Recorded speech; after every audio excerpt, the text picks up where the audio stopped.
What if I told you that you could go through your entire day without getting angry, frustrated, or bothered by anyone? What if I told you that the people who seem to push your buttons, the ones who trigger your worst reactions, could become completely powerless over your emotional state?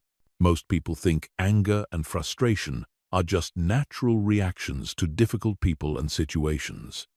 They believe that when someone cuts them off in traffic, when their boss criticizes them unfairly, or when someone disrespects them, getting angry is inevitable. But they're wrong. The truth is, your emotional reactions are not controlled by other people. They're controlled by you. And once you understand the science behind emotional regulation and master the techniques I'm about to share with you, you'll never be at the mercy of other people's behavior again. By the end of this video, you'll have a complete system for maintaining emotional control in any situation. You'll understand why most people fail at emotional regulation, and you'll have the exact step-by-step process to stay calm, composed, and in control, no matter what anyone throws at you. Chapter 1. The 3 emotional traps that keep you reactive. Here's what most people don't understand about anger and frustration. It's not the situation that makes you angry. It's not the person that bothers you. It's the trap you fall into in your own mind. There are 3 deadly emotional traps that keep you reactive. And if you don't understand these traps, you'll remain at the mercy of every difficult person you encounter. The first trap is the personalization trap. This is when you take everything personally, when you interpret other people's actions as deliberate attacks on you. Someone cuts you off in traffic, and immediately you think they did it to disrespect you. Your colleague doesn't respond to your email quickly enough, and you assume they're ignoring you on purpose. Your friend cancels plans last minute, and you feel like they don't value your time. The personalization trap is devastating because it makes you the victim of everyone else's behavior. You're constantly scanning for signs that people are trying to hurt, disrespect, or dismiss you. And when your brain is looking for evidence that you're being attacked, it will find it everywhere. The reality is that most people's actions have absolutely nothing to do with you. That person who cut you off in traffic wasn't thinking about you at all. They were probably distracted, late for something important, or dealing with their own problems. Your colleague who didn't respond quickly might be overwhelmed with work, dealing with a family emergency, or simply prioritizing other tasks. When you fall into the personalization trap, you're essentially giving every person you encounter the power to control your emotional state. You're making their behavior about you when it almost never island. This trap keeps you in a constant state of defensiveness, always ready to be offended, always prepared to feel attacked. The second trap is the expectation trap. This is when you have rigid expectations about how people should behave, and you get angry or frustrated when they don't meet those expectations. You expect people to be on time, so you get furious when they're late. You expect people to be respectful, so you're outraged when they're rude. You expect people to think the way you think, so you're confused and annoyed when they don't. The expectation trap is particularly dangerous because it sets you up for constant disappointment. People are not going to behave the way you want them to behave. They're going to act according to their own values, priorities, and circumstances, not yours. When you have rigid expectations, you're essentially demanding that the world conform to your preferences. And when it doesn't, you suffer. Think about it this way. If you expect every person you meet to be kind, respectful, and considerate, you're going to be disappointed regularly. Some people are having bad days. Some people lack emotional intelligence. Some people have different cultural backgrounds or communication styles. Some people are dealing with stress, trauma, or personal problems that affect how they interact with others. When you release your expectations and accept that people are going to be exactly who they are, not who you want them to be, you free yourself from constant frustration. The third trap is the control trap. This is when you believe you can control or change other people's behavior through your emotional reactions. You think that if you get angry enough, people will realize they're wrong and change. You believe that if you express your frustration clearly enough, people will start behaving the way you want them to. The control trap is based on a fundamental misunderstanding of human psychology. People don't change because you're angry with them. In fact, they usually become more defensive and resistant when you react emotionally. Your anger doesn't teach them anything. Your frustration doesn't motivate them to improve. Your emotional reactions often make situations worse, not better. Here's the harsh reality. You cannot control other people. You cannot force them to be more respectful, more considerate, or more understanding. You cannot make them care about your feelings or priorities. The only thing you can control is your own response to their behavior. When you try to control others through emotional reactions, you're wasting your energy and setting yourself up for disappointment. These three traps work together to keep you in a cycle of reactivity. You personalize other people's behavior.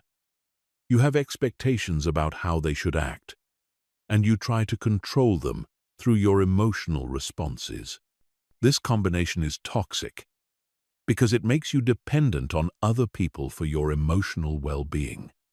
It gives them power over your mood, your energy, and your peace of mind. The most successful people, the ones who seem unshakable and always composed, have learned to avoid these traps completely. They don't take things personally because they understand that other people's behavior is about them, not about you. They don't have rigid expectations because they accept that people are flawed and unpredictable. They don't try to control others because they focus their energy on what they can actually influence. Breaking free from these traps requires a fundamental shift in how you think about human behavior and emotional responsibility. It means accepting that you are not the center of other people's universe, that your expectations are not universal laws, and that your emotional reactions are not tools for changing others. Once you make this shift, you become emotionally independent. You stop being a victim of other people's moods and actions, and you start taking full responsibility for your own emotional state. Chapter 2. The Science of Emotional Hijacking. To understand how to never get angry or bothered by anyone, you need to understand what's happening in your brain when you have an emotional reaction. Most people think emotions just happen to them, like they're struck by lightning. But emotions are actually the result of specific neurological processes. And once you understand these processes, you can learn to control them. When something happens that your brain interprets as threatening, offensive, or frustrating, your amygdala, the alarm center of your brain, triggers what's called an emotional hijack. This happens in milliseconds, faster than your conscious mind can process. Your amygdala floods your system with stress hormones like adrenaline and cortisol, preparing your body for fight, flight, or freeze.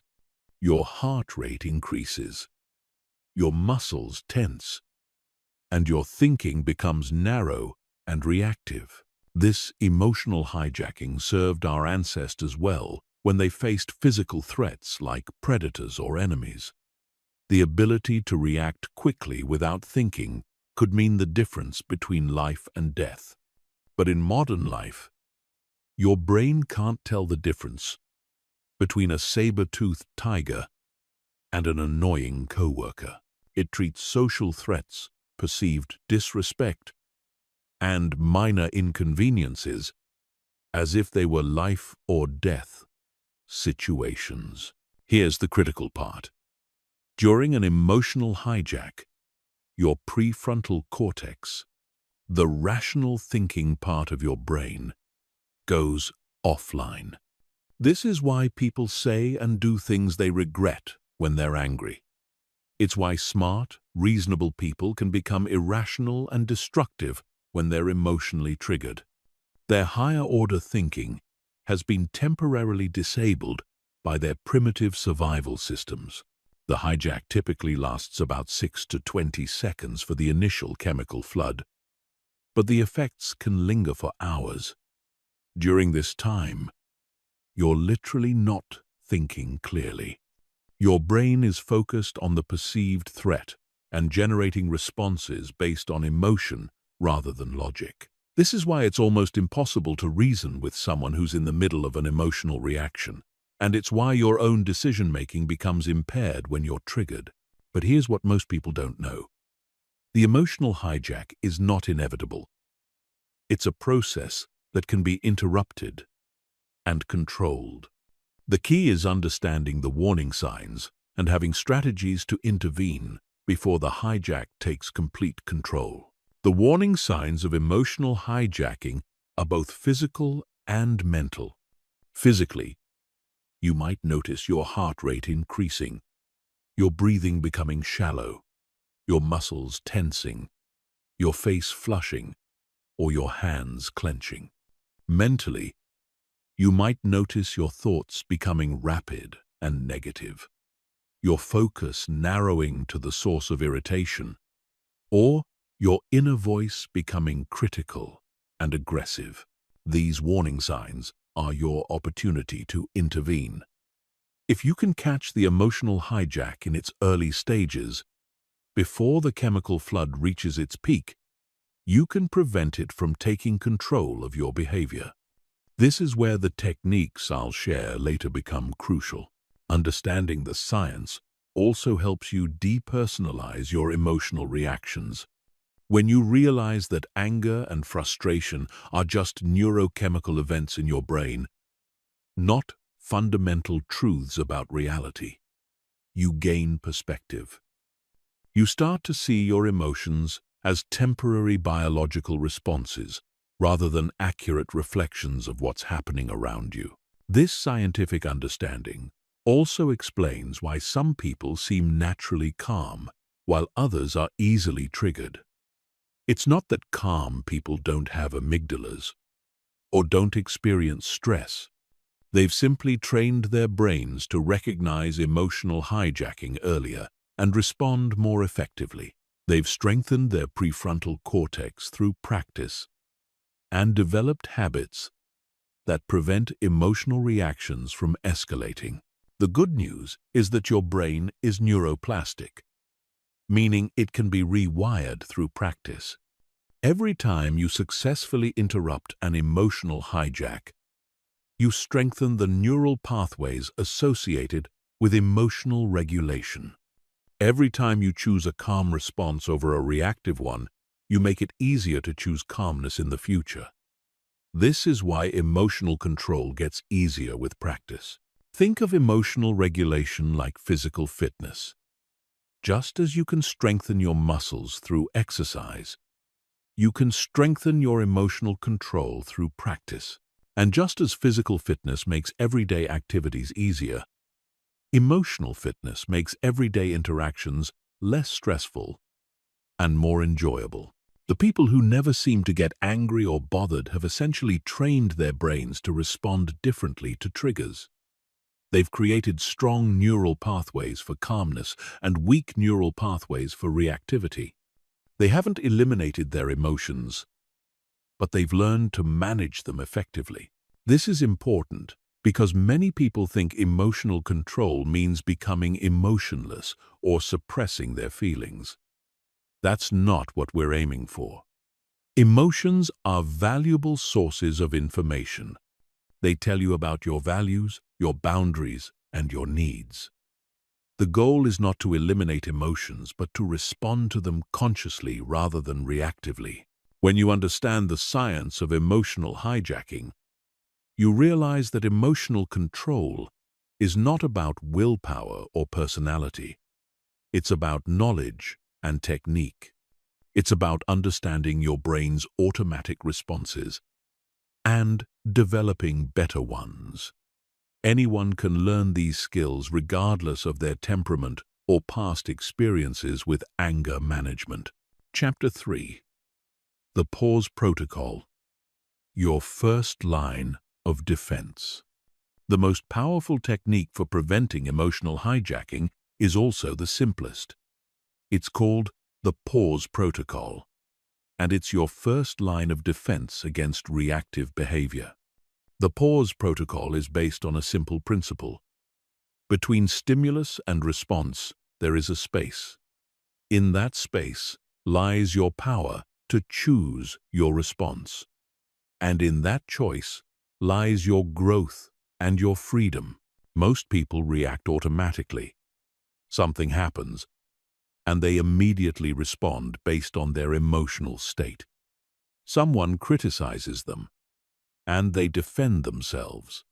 Someone cuts them off in traffic, and they honk their horn aggressively. Someone disagrees with them, and they argue back. This automatic reactivity is what keeps them trapped in emotional cycles and gives other people control over their emotional state. The Pause Protocol breaks this automatic pattern. It creates space between what happens to you and how you respond. In that space, you regain your power. You remember that you have choices. You reconnect with your values and your goals. You allow your prefrontal cortex to come back online, so you can respond from wisdom rather than emotion. Here's how the Pause Protocol works. The moment you notice any sign of emotional activation, any hint that you're becoming angry, frustrated, or bothered, you implement an immediate pause. This pause can be as short as 3 seconds or as long as several minutes, depending on the intensity of your emotional reaction and the situation you're in. During the pause, you don't try to solve the problem or figure out what to say. You don't analyze the situation or justify your feelings. You simply create space. You breathe. You allow the initial chemical flood of the emotional hijack to subside without acting on it. The first level of the Pause Protocol is the breath pause. When you notice emotional activation, you immediately take 3 deep, slow breaths. This is not just a relaxation technique, though it does help calm your nervous system. More importantly, it's a pattern interrupt. It breaks the automatic connection between trigger and reaction. Here's how to do the breath pause effectively. Inhale slowly through your nose for a count of 4. Hold the breath for a count of 4. Exhale slowly through your mouth for a count of 6. The longer exhale activates your parasympathetic nervous system, which is responsible for the body's rest and digest response. This counteracts the fight or flight activation of emotional hijacking. While you're breathing, focus entirely on the physical sensation of the breath. Feel the air entering your nostrils, filling your lungs, and leaving your body. This mindful focus prevents your mind from spinning stories about what just happened or what you should do next. It anchors you in the present moment and gives your rational brain time to come back online. The second level is the physical pause. If 3 breaths aren't enough to regain your composure, you implement a physical pause. This might mean excusing yourself from a conversation, taking a walk around the block, or simply changing your physical position. Movement helps metabolize the stress hormones that flood your system during emotional activation. The physical pause is particularly important in heated conversations or confrontational situations. When you feel your anger rising, when you notice yourself wanting to say something hurtful or defensive, that's your cue to create physical space. You might say something like, "I need a moment to think about this," or "Let me take a short break and come back to this conversation." Many people resist the physical pause because they think it makes them look weak, or because they don't want to give the other person the last word. But the physical pause is actually a sign of strength. It shows that you're in control of yourself and that you're committed to handling the situation effectively rather than just venting your emotions. The third level is the time pause. For more intense emotional reactions or complex situations, you might need hours or even days to fully process your feelings and determine the best response. The time pause prevents you from making decisions or having conversations while you're still emotionally activated. During a time pause, you might tell someone, "This is important to me, and I want to give it the consideration it deserves. Can we continue this conversation tomorrow?" Or you might simply wait before responding to an email or text message that triggered you. The time pause ensures that your responses come from a place of clarity rather than reactivity. The key to making the pause protocol effective is practicing it before you need it. Most people only try to pause when they're already highly activated, and by then, it's much harder to interrupt the emotional hijacking process. Instead, practice pausing during low-level irritations. When someone takes a long time at the grocery store checkout, when you're stuck in traffic, when you receive a mildly annoying email, use these situations to strengthen your pause reflex. The more you practice pausing during minor irritations, the more automatic it becomes during major provocations. You're literally rewiring your brain to choose pause over reaction. You're creating new neural pathways that prioritize conscious choice over automatic response. It's also important to understand that the pause protocol is not about suppressing your emotions or pretending everything is fine. During the pause, you acknowledge your feelings without being controlled by them. You might say to yourself, "I notice I'm feeling angry right now," or "I can feel frustration rising in my body."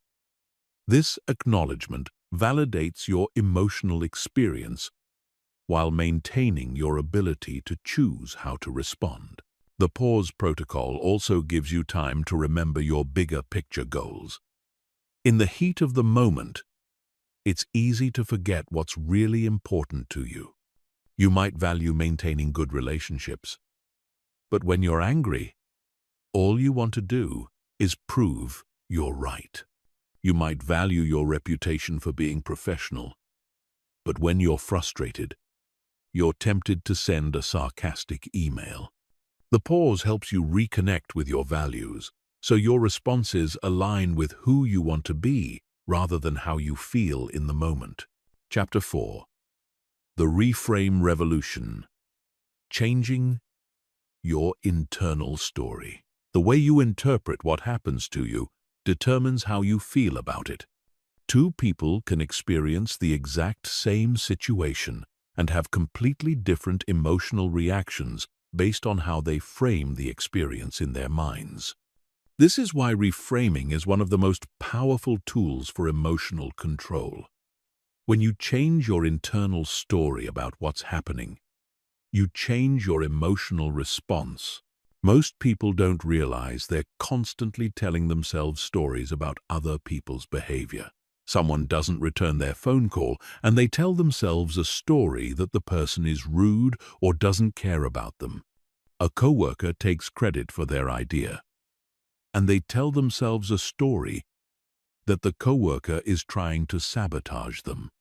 Their spouse forgets to do something they asked, and they tell themselves a story that their spouse doesn't respect them. These internal stories feel like facts, but they're actually interpretations.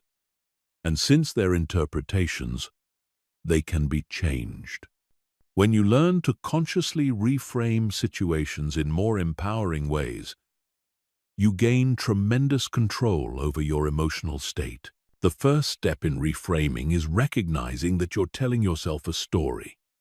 Most people don't distinguish between what actually happened and their interpretation of what happened. They think their story is reality, but what actually happened is just the facts. Someone didn't return your phone call. A coworker presented your idea as their own. Your spouse forgot to do something. Everything else, the meaning you attach to these events, the motives you assign to other people, the implications you draw about their character or their feelings about you, that's your story. Once you recognize that you're telling yourself a story, you can consciously choose a better one. A story that serves you rather than one that makes you suffer. A story that empowers you rather than one that makes you a victim. A story that opens up possibilities rather than one that closes them down. Let me give you some examples of how this works in practice. Your boss gives you critical feedback on a project. Your immediate story might be, "She's trying to make me look bad," or "She doesn't appreciate my work," or "She's impossible to please." These stories generate feelings of anger, resentment, and frustration. But you could reframe the situation completely. Alternative story 1. She's trying to help me improve my skills and advance in my career. This story generates feelings of gratitude and motivation. Alternative story 2. She has high standards because this project is important to the company's success. This story generates feelings of respect and determination. Alternative story 3. She's under a lot of pressure from her superiors and is passing along feedback she received. This story generates feelings of empathy and understanding. Notice that all of these alternative stories could be true. You have no way of knowing your boss's real motives or the full context of her feedback. So why not choose the story that makes you feel better and motivates you to respond more effectively? Here's another example. You're driving and someone cuts you off without signaling. Your immediate story might be, "That person is a selfish jerk who doesn't care about anyone else's safety." This story generates anger and stress, but you could reframe it. Alternative story 1. That person is probably dealing with an emergency and is focused on getting somewhere important quickly. Alternative story 2. That person made a mistake and probably doesn't even realize they cut me off. Alternative story 3. That person is having a difficult day and is not thinking clearly. These reframes don't excuse dangerous driving, but they prevent you from carrying anger and stress that doesn't serve you. They help you respond from a place of understanding rather than rage. The key to effective reframing is finding alternative stories that are both plausible and empowering. They don't have to be the most likely explanation, but they have to be possible, and they have to move you toward a more resourceful emotional state. There are several powerful reframing techniques you can use in different situations. The first is the ignorance reframe. Instead of assuming that people who behave badly are malicious or selfish, assume they're ignorant. They don't know better. They haven't been taught better social skills or emotional intelligence. They're doing the best they can with their current level of awareness. This reframe generates compassion instead of anger. The second is the pain reframe. Instead of assuming that difficult people are trying to hurt you, assume they're in pain themselves. Hurt people hurt people. People who are rude, aggressive, or inconsiderate are usually dealing with their own stress, insecurity, or emotional wounds. This doesn't excuse their behavior, but it helps you respond with empathy rather than defensiveness. The third is the learning reframe. Instead of seeing difficult situations as problems or attacks, see them as opportunities to practice your emotional regulation skills. Every challenging person is a teacher, helping you become stronger and more skilled. Every frustrating situation is a chance to prove to yourself that you can stay calm and composed no matter what happens around you. The fourth is the temporary reframe. Instead of seeing someone's bad mood or difficult behavior as a permanent characteristic, see it as a temporary state. Everyone has bad days. Everyone deals with stress and challenges that can affect their behavior. The person who's rude to you today might be kind and helpful tomorrow. This reframe prevents you from writing people off based on limited interactions. The fifth is the growth reframe. Instead of seeing criticism or feedback as attacks on your character, see them as information that can help you improve. Even if the feedback is delivered poorly or motivated by someone else's agenda, there might still be valuable insights you can extract. This reframe turns potential sources of anger into opportunities for development. Reframing takes practice because your brain is wired to notice threats and problems. Your survival instincts make you quick to interpret ambiguous situations negatively. But with conscious effort, you can train your brain to look for alternative explanations and more empowering stories. The goal is not to become naive or to excuse genuinely harmful behavior. Some people do act with malicious intent. Some situations are genuinely unfair or problematic. But even in these cases, the most empowering response usually comes from framing the situation in a way that preserves your emotional equilibrium and positions you to respond effectively. When you master reframing, you realize that very few things that happen to you are inherently good or bad. They're mostly neutral events that become positive or negative based on how you choose to interpret them. This realization is incredibly liberating because it means you're never at the mercy of circumstances. You always have the power to choose a story that serves you. Chapter 5. The Detachment System. Emotional Independence. The ultimate goal of emotional control is not just to manage your reactions in the moment, but to develop a deep sense of emotional independence. This means that your emotional state is determined by your own choices and values, not by other people's behavior or external circumstances. It means that while you can still be affected by what happens around you, you're not controlled by it. Most people are emotionally dependent. Their mood depends on how others treat them. Their self-esteem depends on external validation. Their stress levels depend on whether things go according to their plans.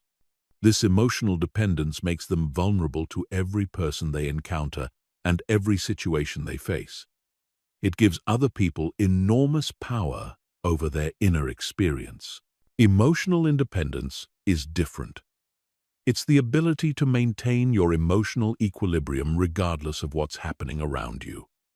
It's not indifference or disconnection from others. It's not becoming cold or uncaring. It's developing an inner stability that allows you to care deeply while also being unshakable. The foundation of emotional independence is understanding the difference between what's in your control and what's not.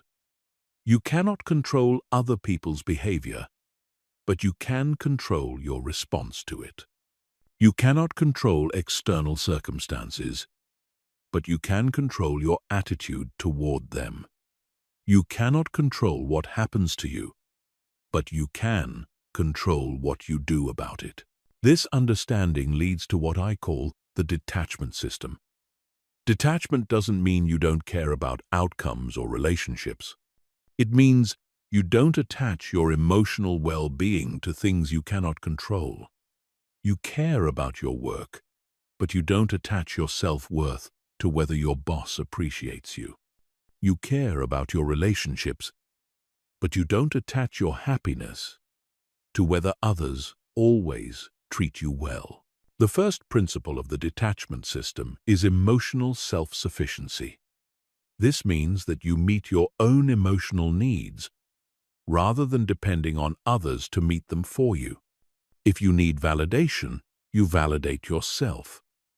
If you need security, you create it through your own actions and mindset. If you need love, you start by loving yourself unconditionally. Most people seek these emotional needs from external sources, which makes them vulnerable to disappointment and manipulation. They need their boss to appreciate them to feel valuable. They need their friends to include them to feel worthy. They need their romantic partner to constantly reassure them to feel secure. This dependence creates anxiety and resentment because other people cannot and will not always provide what you need when you need it. When you become emotionally self-sufficient, you can enjoy validation, appreciation, and love from others without needing them to maintain your emotional stability. This makes your relationships healthier and more enjoyable because you're not constantly seeking something from other people. You're able to give and receive from a place of abundance rather than neediness. The second principle is outcome independence. This means that while you work toward your goals and preferences, you don't attach your emotional state to whether you achieve them. You prefer that people treat you with respect, but you don't need them to in order to maintain your self-respect. You want your projects to succeed, but you don't need them to in order to feel successful. Outcome independence doesn't mean you don't care about results or that you don't work hard to achieve your goals. It means that your emotional well-being doesn't rise and fall with external outcomes. You maintain your inner stability regardless of what happens because you know that your value as a person is not determined by external circumstances. This principle is particularly powerful in dealing with difficult people because it removes their ability to manipulate or control you through their behavior. If someone is rude to you and you need their approval to feel good about yourself, their rudeness has power over you. But if you're outcome independent, their behavior becomes irrelevant to your emotional state. They can be as rude as they want, and it doesn't affect your inner peace. The third principle is identity independence. This means that your sense of who you are is not dependent on external roles, achievements, or other people's opinions. You know who you are at your core, and that identity remains stable regardless of changing circumstances. Many people derive their identity from their job, their relationships, their possessions, or their achievements. When these external things change or are threatened, their sense of self becomes unstable. They take criticism personally because they see it as an attack on their identity. They get defensive when challenged because they feel their worth is being questioned. When you develop identity independence, you see yourself as separate from these external roles and achievements. You might be a manager, but that's what you do, not who you are. You might be successful, but that's your current situation, not your essential identity. This separation allows you to receive feedback, face challenges, and deal with difficult people without feeling like your core self is under attack. The fourth principle is boundary mastery. Emotional independence requires clear boundaries between yourself and others.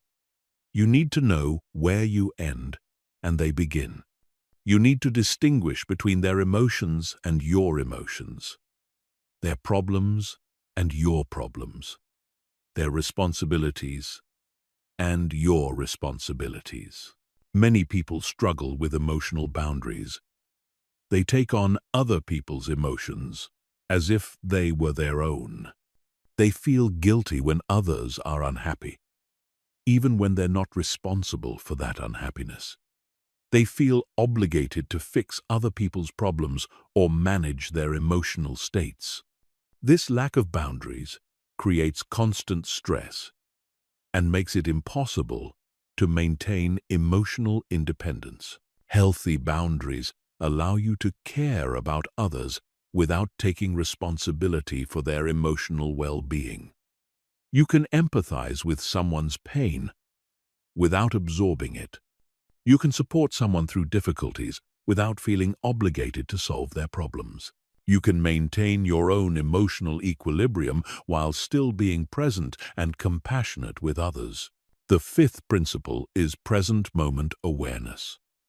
Emotional independence is easier to maintain when you're focused on the present rather than ruminating about the past or worrying about the future. Most emotional reactivity comes from mental time travel. You replay past hurts and imagine future threats. You carry grudges from yesterday and anxieties about tomorrow. When you anchor yourself in the present moment, you're dealing only with what's actually happening right now, not with all the stories and projections your mind creates. This makes situations much more manageable and reduces emotional reactivity.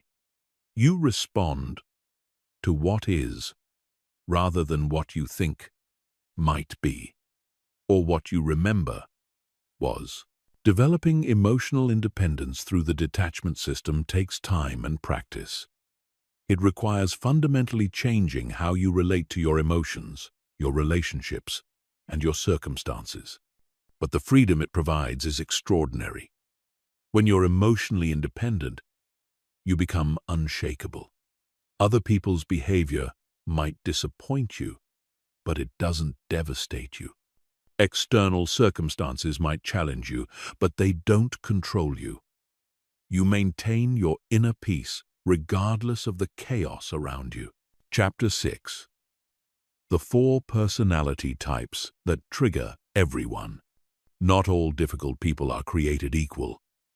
There are specific personality types that consistently trigger emotional reactions in others, and each type requires a different approach to maintain your emotional equilibrium. Once you understand these 4 archetypes and learn the specific strategies for dealing with each one, you'll never be caught off guard again. The first archetype is the aggressive dominator. These are people who use intimidation, loud voices, interruptions, and hostile body language to control situations and people around them. They might be your demanding boss who yells when things don't go their way, the road rage driver who honks aggressively and makes threatening gestures, or the family member who dominates every conversation and shoots down other people's ideas. Aggressive dominators trigger fight-or-flight responses in most people. When someone raises their voice or becomes hostile, your amygdala immediately interprets this as a threat and floods your system with stress hormones. Your natural instinct is either to fight back with equal aggression or to retreat and submit. Both responses give the dominator exactly what they want, either a conflict they can escalate or submission they can exploit. The key to dealing with aggressive dominators is to refuse to play their game. Don't match their energy level or try to out-dominate them. Instead, remain calm and speak in a lower, slower tone than normal. This has a neurological effect called emotional contagion in reverse. Instead of catching their aggressive energy, you're projecting calm energy that can actually lower their arousal level. Maintain steady eye contact without staring aggressively. Keep your body language open but grounded. Don't cross your arms defensively, but don't make yourself small either. Use what I call the broken record technique. Pick one simple, reasonable statement and repeat it calmly, no matter how much they escalate. For example, I understand you're upset, and I want to find a solution that works for both of us. The second archetype is the passive-aggressive manipulator. These people express their anger and frustration indirectly through sarcasm, silent treatment, deliberate inefficiency, or subtle sabotage. They might be the co-worker who agrees to help you but then forgets repeatedly. The romantic partner who says they're fine but then punishes you with coldness, or the friend who makes cutting jokes at your expense, and then says they were just kidding. Passive-aggressive manipulators are particularly frustrating because their behavior is ambiguous. You know something is wrong, but when you address it directly, they deny there's a problem. This makes you question your own perceptions and often leads to explosive anger when you finally reach your breaking point. The strategy for dealing with passive-aggressive manipulators is radical transparency and boundary setting. Call out the behavior directly and calmly. I notice that every time we discuss this topic, you say you're fine, but then you seem distant. I'd prefer if you could tell me directly what's bothering you. Don't let them gaslight you into thinking you're imagining things. Set clear consequences for passive-aggressive behavior and follow through consistently. If someone says they'll do something but repeatedly forgets, stop relying on them and find alternative solutions. Don't reward their manipulation with emotional reactions or by trying harder to please them. This only reinforces the behavior. The third archetype is the emotional vampire. These are people who constantly complain, dramatize minor problems, seek attention through crisis, and drain the energy of everyone around them. They might be the co-worker who has a new crisis every day, the friend who calls constantly to vent about the same problems without ever taking advice, or the family member who turns every gathering into a therapy session about their latest tragedy. Emotional vampires trigger two problematic responses in most people. Either you become their unpaid therapist, constantly trying to fix their problems and manage their emotions, or you become frustrated and judgmental about their constant negativity. Both responses drain your energy and emotional reserves. The approach for emotional vampires is compassionate detachment. You can care about their well-being without taking responsibility for their emotional state. Set time limits for conversations. I have 15 minutes to talk, and then I need to get back to work.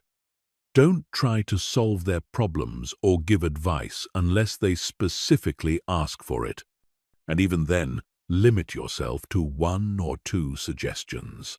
Use the broken record technique again, but this time to redirect the conversation. That sounds challenging, and I hope you find a solution. I need to focus on something else right now. Practice emotional boundaries by not absorbing their negative energy. You can listen without taking on their emotions as your own. The fourth archetype is the narcissistic attention seeker. These people need to be the center of attention at all times. They interrupt others, monopolize conversations, exaggerate their achievements, and become hostile when they're not getting enough focus. They might be the colleague who takes credit for team accomplishments, the acquaintance who turns every story you tell into a bigger story about themselves, or the social media friend who constantly posts dramatic updates designed to generate sympathy or admiration. Narcissistic attention seekers trigger frustration because they seem oblivious to social norms and other people's needs. You want to call them out, correct their exaggerations, or find ways to get recognition for your own contributions. These responses often backfire because they provide the attention and drama that narcissistic people crave. The strategy for dealing with narcissistic attention seekers is strategic disengagement. Don't compete for attention or try to correct their stories. Instead, give them brief, polite acknowledgement and then redirect your attention elsewhere. That's interesting, John. Then turn to someone else or change the subject. Don't feed their need for drama by getting upset or arguing with them. This only gives them more material and energy to work with. In group settings, focus on connecting with other people rather than trying to manage the narcissistic person's behavior.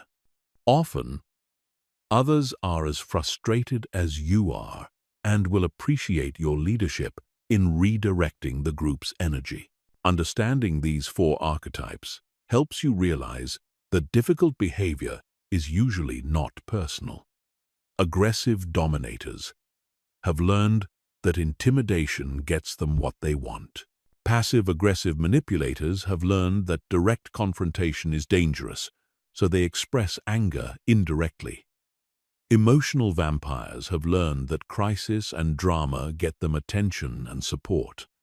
Narcissistic attention seekers have learned that they need to be the center of attention to feel valuable. None of these patterns are really about you. They're coping mechanisms that these people developed based on their own experiences and psychological needs. When you understand the underlying pattern, you can respond to the pattern rather than reacting to the specific behavior. This keeps you calm and strategic rather than emotional and reactive. Chapter 7. The Social Intelligence Decoder. Reading beyond words. Most people focus only on what others say, but the real communication happens below the surface. Body language, tone of voice, facial expressions, and energy levels communicate far more than words ever do. When you learn to read these subtle signals, you gain tremendous power over social situations because you can see what's really happening beneath the surface conversation. Understanding social intelligence starts with recognizing that all human behavior serves a purpose. When someone acts in a way that seems irrational or frustrating, they're usually trying to meet a psychological need. They might need to feel important, safe, understood, or in control. When you can identify the underlying need driving someone's behavior, you can respond to the need rather than the behavior, which is far more effective. The first level of social intelligence is reading emotional states through physical cues. When people are stressed, anxious, or upset, their bodies reveal it even when their words don't. Stress shows up as increased muscle tension, particularly in the shoulders, jaw, and hands. Anxious people often display self-soothing behaviors like touching their face, playing with their hair, or fidgeting with objects. Angry people show micro-expressions of tension around their eyes and mouth, even when they're trying to appear calm. Learning to spot these physical signs gives you a huge advantage because you can adjust your approach before someone's emotions escalate.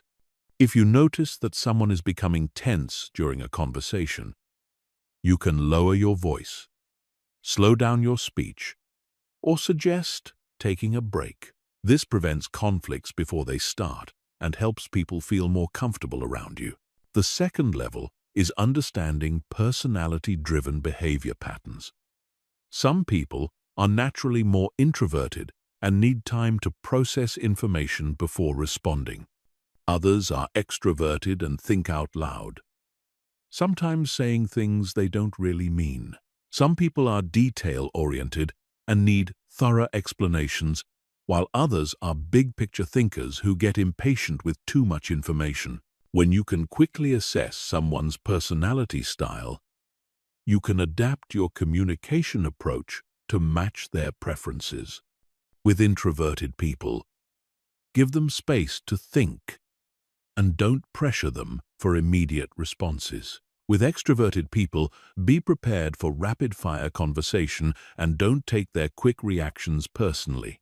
With detail-oriented people, provide thorough explanations and be prepared to answer specific questions.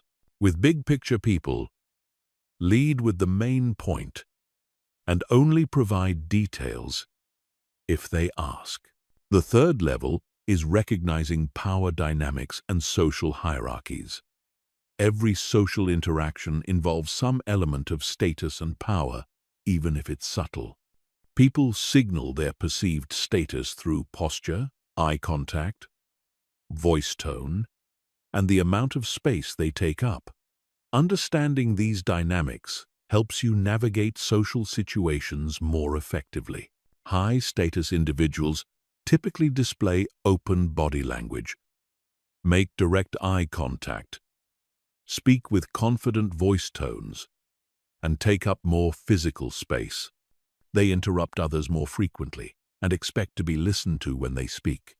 Lower-status individuals often display more closed body language, avoid direct eye contact, speak with less confident tones, and make themselves smaller physically. This doesn't mean that high-status behavior is better or that you should always try to appear high status. It means you should be aware of these dynamics so you can respond appropriately. If you're dealing with someone who needs to feel high status, you can give them that without compromising your own position. If you're dealing with someone who feels low status, you can help them feel more comfortable and confident. The fourth level is detecting deception and incongruence. When people's words don't match their true feelings, their bodies usually reveal the discrepancy. Someone might say they're fine while their facial expression shows distress. They might claim to agree with you while their body language shows resistance. Learning to spot these incongruences helps you understand what people really think and feel, not just what they're willing to say. Common signs of incongruence include mismatched facial expressions, where someone's mouth says one thing but their eyes say another. Voice-body mismatches, where someone's words are positive but their tone or posture is negative. Timing inconsistencies, where someone's emotional reactions are delayed or seem forced. When you notice incongruence, don't immediately call it out directly. Instead, create space for the person to express their real feelings. Ask open-ended questions like, "How are you really feeling about this?" Or, "Is there something else you'd like to discuss?" Often, people are not fully aware of their own emotional state or feel unsafe expressing their true feelings initially. The fifth level is understanding cultural and contextual communication styles. Different cultures, generations, and professional environments have different norms for emotional expression, directness, and social interaction. What seems rude or aggressive in one context might be perfectly normal in another. What seems friendly and appropriate in one setting might be too informal in another. Developing cultural sensitivity helps you avoid misinterpreting others' behavior and prevents you from triggering negative reactions unintentionally. Before judging someone's communication style, consider their background and the context you're operating in. What might seem like disrespect could be a cultural difference in communication style. What might appear to be coldness could be professional appropriateness. The key to using social intelligence effectively is to gather information without making judgments. Observe what you see and hear, without immediately deciding what it means about the person's character or intentions. Look for patterns over time, rather than making conclusions based on single interactions. Use your observations to guide your responses, not to judge or manipulate others. Social intelligence also requires emotional regulation on your part. When you can see what's really happening in social interactions, you might notice manipulation, insecurity, or negative intentions that others miss. It's tempting to feel superior or to use this information to your advantage. But effective social intelligence is about creating better interactions for everyone, not about gaining power over others. Chapter 8. The Conflict Transformation Method. Conflict is inevitable in human relationships, but suffering through conflict is optional. Most people approach conflict as a battle to be won or lost, but this mindset guarantees that someone will be hurt and relationships will be damaged. The conflict transformation method reframes conflict as an opportunity for deeper understanding, stronger relationships, and personal growth. Traditional conflict resolution focuses on finding compromises and solutions, which can be valuable. But conflict transformation goes deeper. It recognizes that most conflicts are not really about the surface issue people are arguing about. They're about underlying needs, values, fears, and past experiences that create emotional charge around specific situations.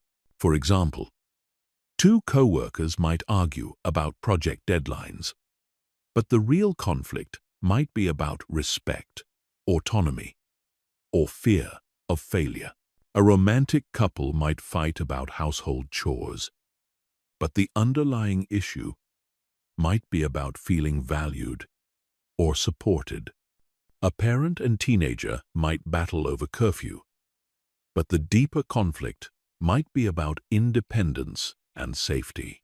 The first principle of conflict transformation is shifting from positions to interests. Positions are what people say they want. I need you to be home by 10 o'clock. I deserve a promotion this year. You need to clean up after yourself.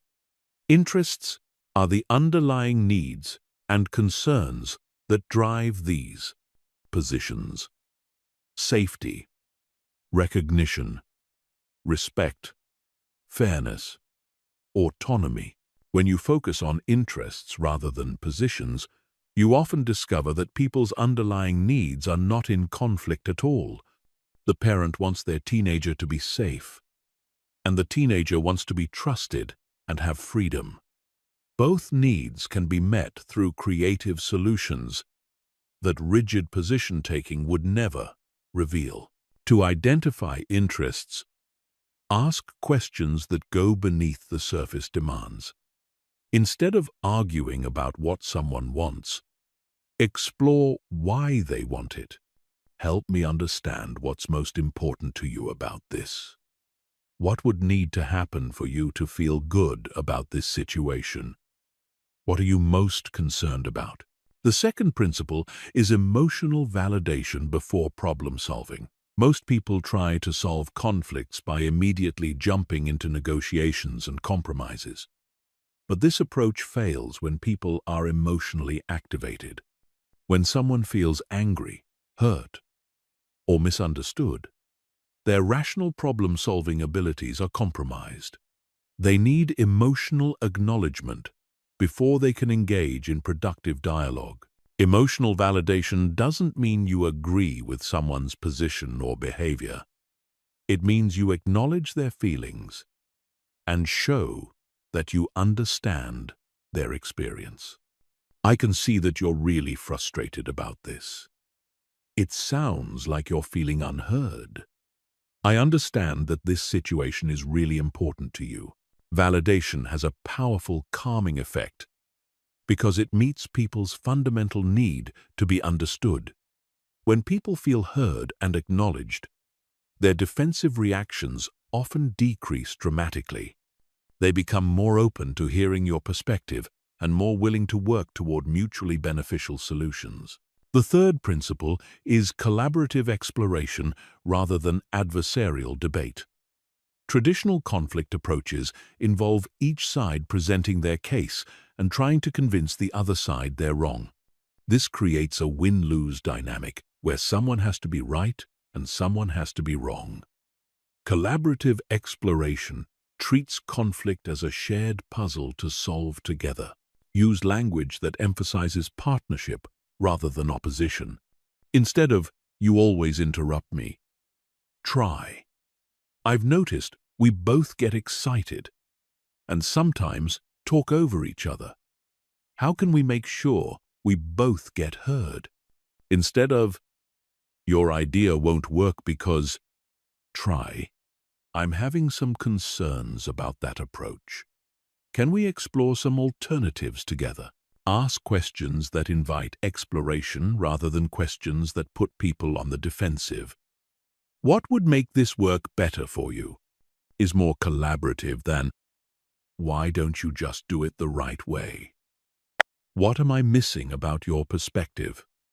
is more open than, "How can you possibly think that?"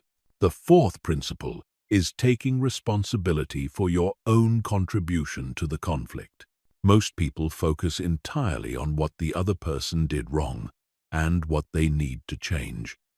But every conflict involves at least two people, and everyone contributes something to the dynamic. Taking ownership of your part, even if you believe the other person is more wrong, dramatically changes the energy of the interaction. This doesn't mean accepting blame for things you didn't do or apologizing for having needs and boundaries. It means acknowledging ways you might have contributed to misunderstandings, escalated emotions, or made the situation more difficult. "I realize I didn't communicate clearly about my expectations. I can see how my tone might have come across as dismissive. I should have brought this up sooner, instead of letting it build up."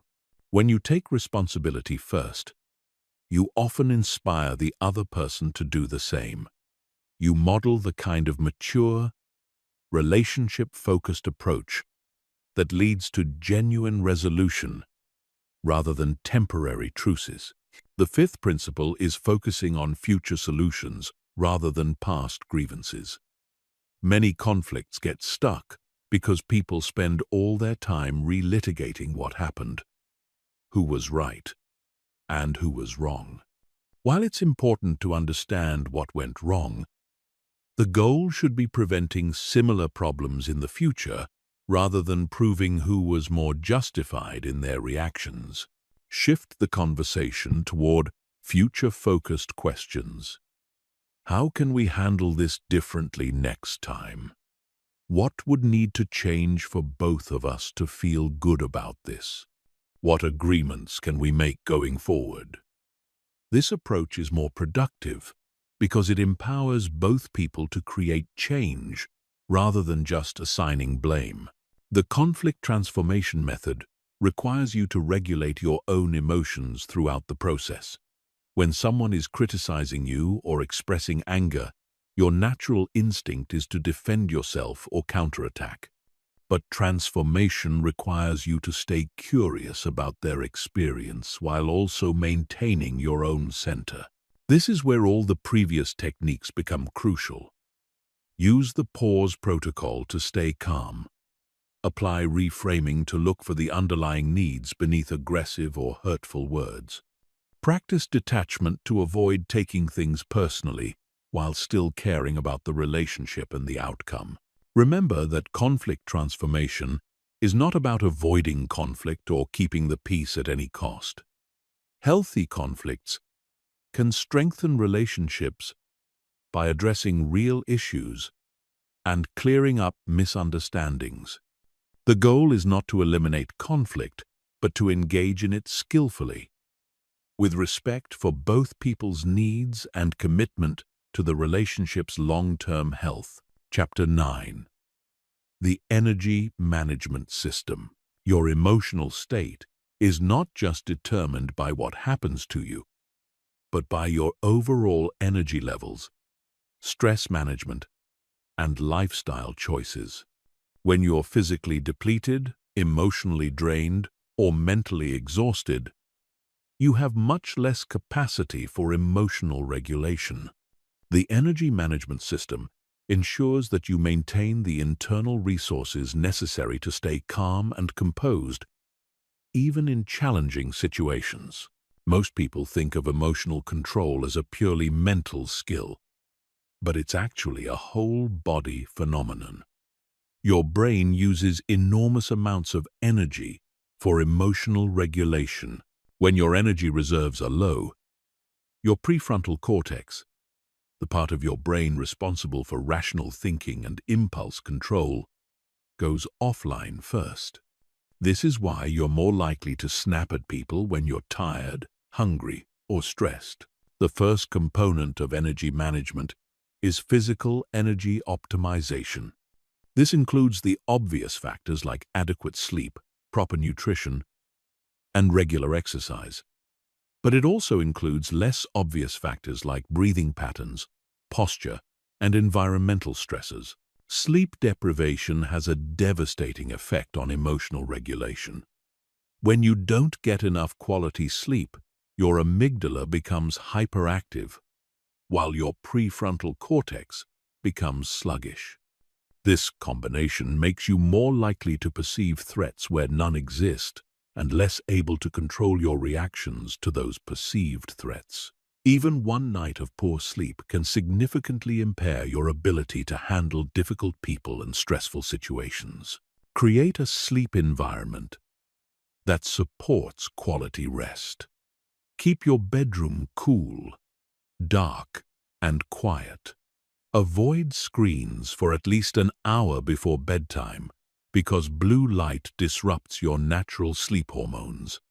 Establish a consistent sleep schedule, even on weekends, to regulate your circadian rhythms. If you struggle with racing thoughts at bedtime, keep a notebook next to your bed and write down anything you're worried about or need to remember. This helps clear your mind for sleep. Blood sugar stability is equally important for emotional regulation. When your blood sugar drops, your body releases stress hormones to try to bring it back up. These stress hormones make you more irritable, anxious, and reactive. Eating regular, balanced meals with protein, healthy fats, and complex carbohydrates helps maintain stable energy levels throughout the day. Avoid the common trap of using caffeine and sugar to manage energy crashes. While these can provide temporary boosts, they often lead to larger crashes later, creating a cycle of energy instability that makes emotional regulation much more difficult. The second component is emotional energy conservation. Just as your body has limited physical energy, your mind has limited emotional energy. Every time you have to regulate a strong emotion, make a difficult decision, or resist an impulse, you use some of your emotional energy reserves. When these reserves are depleted, you become more reactive and less able to maintain your composure. One of the biggest drains on emotional energy is carrying unresolved emotional baggage from past interactions. If you had a frustrating conversation with a coworker in the morning, and you spend the rest of the day replaying it in your mind and imagining what you should have said, you're continuously draining your emotional energy. By the time you get home, you have little left for your family or personal activities. Learn to process and release emotional experiences rather than carrying them with you throughout the day. After any interaction that triggers strong emotions, take a few minutes to consciously process what happened. Acknowledge your feelings without judgment. I'm feeling frustrated because that conversation didn't go the way I hoped. Then consciously choose to let it go. I did my best in that situation, and I'll handle it differently if it comes up again. The third component is attention management. Your attention is a finite resource, and where you focus your attention dramatically affects your emotional state. If you spend your mental energy focusing on things that frustrate, worry, or annoy you, you'll feel frustrated, worried, and annoyed. If you consciously direct your attention toward things that inspire, energize, or calm you, you'll feel more positive and resilient. Most people allow their attention to be hijacked by whatever is loudest, most urgent, or most emotionally charged. They start their day by checking news and social media, filling their minds with information designed to trigger strong emotional reactions. They spend their time at work focused on problems, complaints, and stressful deadlines. They end their day by consuming entertainment that's designed to be dramatic and emotionally stimulating. This pattern of attention management is exhausting and makes emotional regulation much more difficult. Instead, consciously choose what deserves your mental energy. Start your day with activities that center and energize you, whether that's meditation, exercise, reading something inspiring, or simply sitting quietly with your coffee. Throughout the day, regularly redirect your attention away from drama and negativity toward things that support your well-being and goals. The fourth component is environment management. Your physical and social environment has a profound impact on your emotional state and your ability to regulate your emotions. Cluttered, noisy, or chaotic environments create low-level stress that depletes your regulatory resources. Toxic relationships and negative social dynamics do the same thing. Take inventory of your environmental stressors and eliminate as many as possible. This might mean organizing your living and working spaces, reducing noise pollution, or limiting time with people who consistently drain your energy. Create environments that support calmness and focus rather than stress and reactivity. The fifth component is recovery and restoration practices. Just as athletes need recovery time between workouts to maintain peak performance, you need regular practices that restore your emotional and mental energy. This doesn't just mean relaxation, though that's important. It means activities that actively replenish your resources and strengthen your capacity for emotional regulation. Different people find restoration through different activities. Some people restore through solitude and quiet activities, like reading, walking in nature, or creative pursuits. Others restore through social connection and shared activities. Some need physical movement and exercise, while others need mental stimulation and learning. The key is identifying what truly restores you versus what you think should restore you or what other people find restorative. Pay attention to how different activities affect your energy levels and emotional state. Activities that truly restore you should leave you feeling more energized, centered, and capable, not more depleted or agitated. Regular restoration is not a luxury or something to do when you have extra time. It's a necessity for maintaining your capacity to handle difficult people and challenging situations with grace and composure. When you consistently manage your energy levels, you become much more resilient and much less reactive to external stresses. Chapter 10. The Mastery Mindset. Long-term emotional evolution. Developing the ability to never get angry or bothered by anyone is not a destination you reach, and then maintain effortlessly forever. It's a continuous process of growth, refinement, and deepening mastery. The people who seem naturally calm and unshakable have developed what I call the mastery mindset, a way of approaching life that treats every challenging interaction as an opportunity for growth rather than a problem to endure. The mastery mindset starts with understanding that emotional mastery is a skill like any other skill.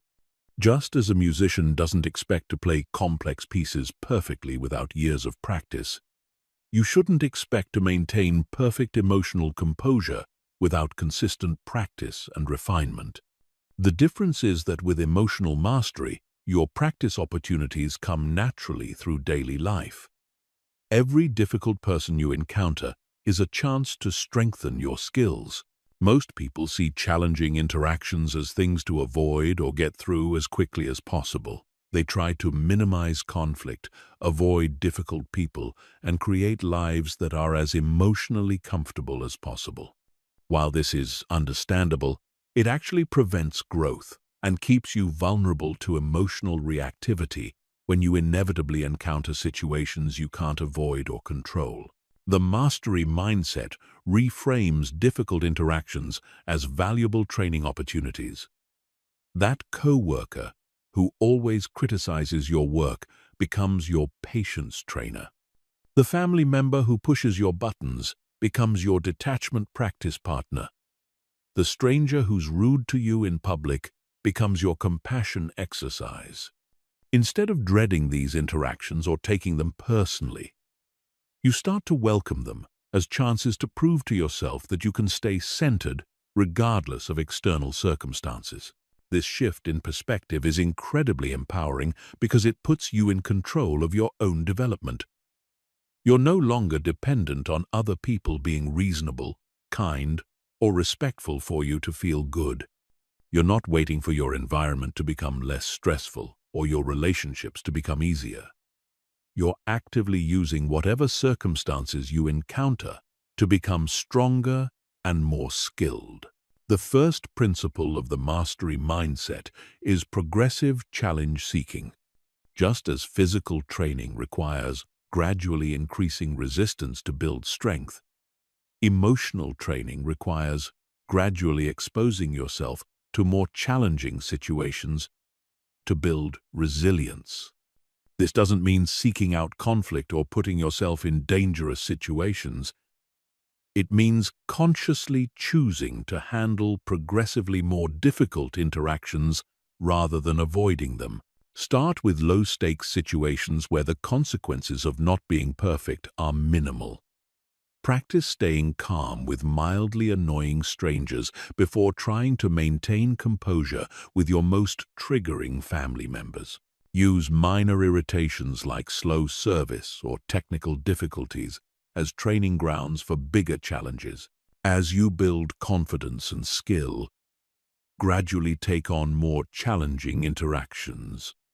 Volunteer to have difficult conversations at work.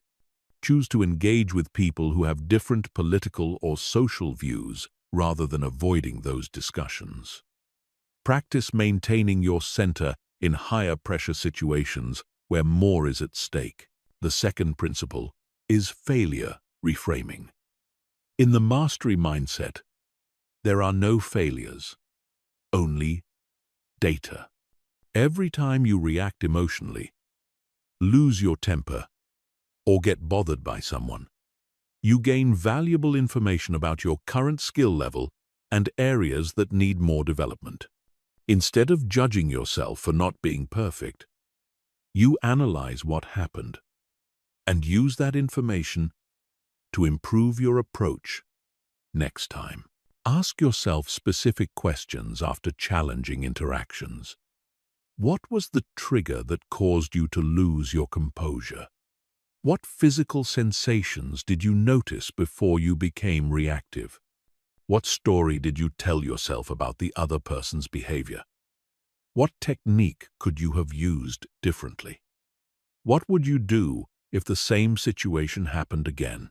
This analytical approach prevents you from getting stuck in cycles of guilt, self-criticism, or resignation.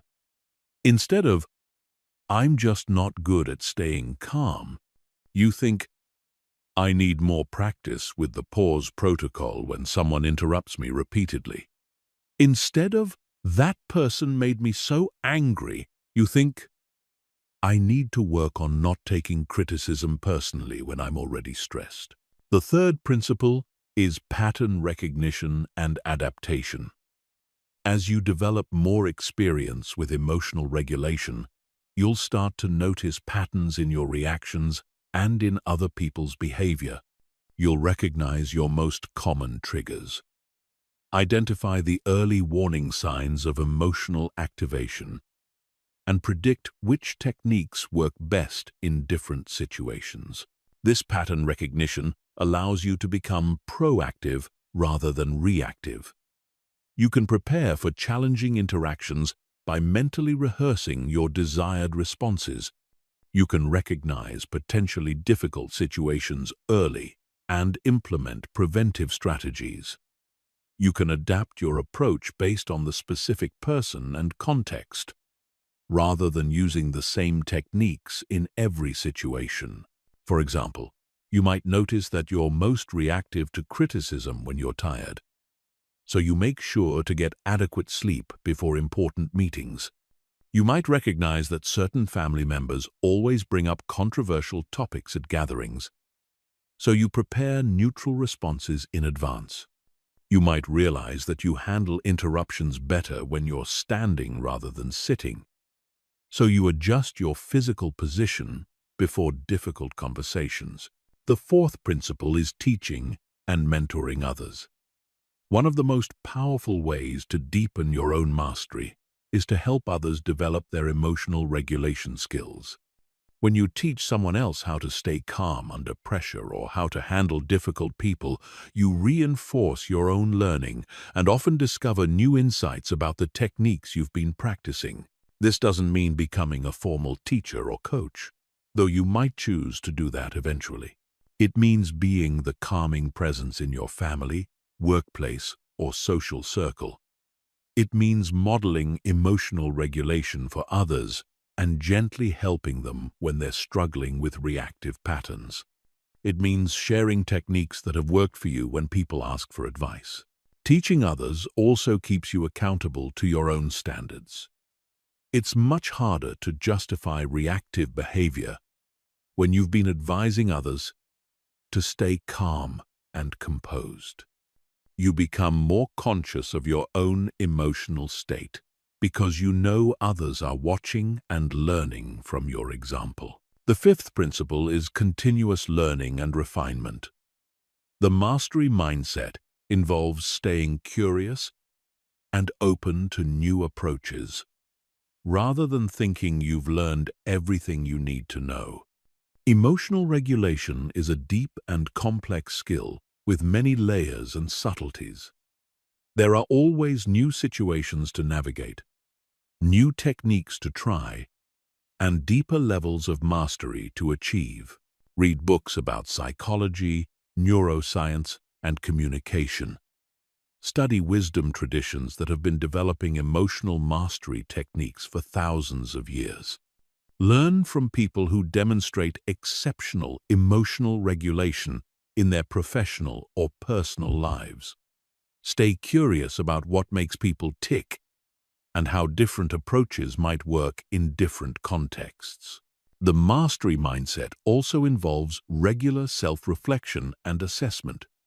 Periodically evaluate your progress, identify areas where you've grown, and set new challenges for yourself.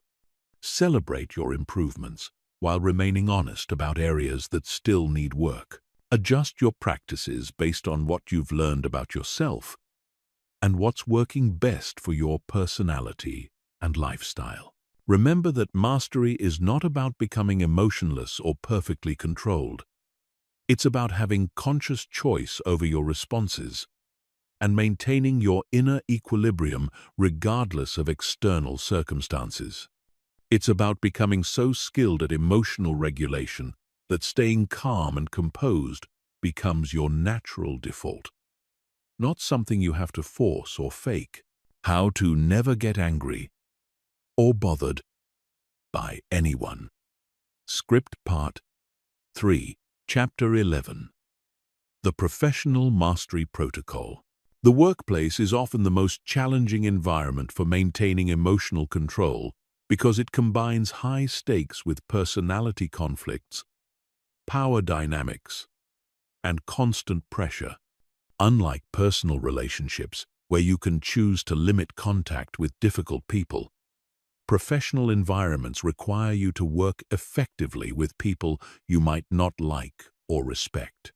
This chapter will give you the advanced strategies for remaining unshakable in your career while actually accelerating your professional success. The first principle of professional emotional mastery is understanding that your emotional control directly impacts your career trajectory. People who can remain calm under pressure, handle criticism gracefully, and navigate conflict skillfully are perceived as leadership material.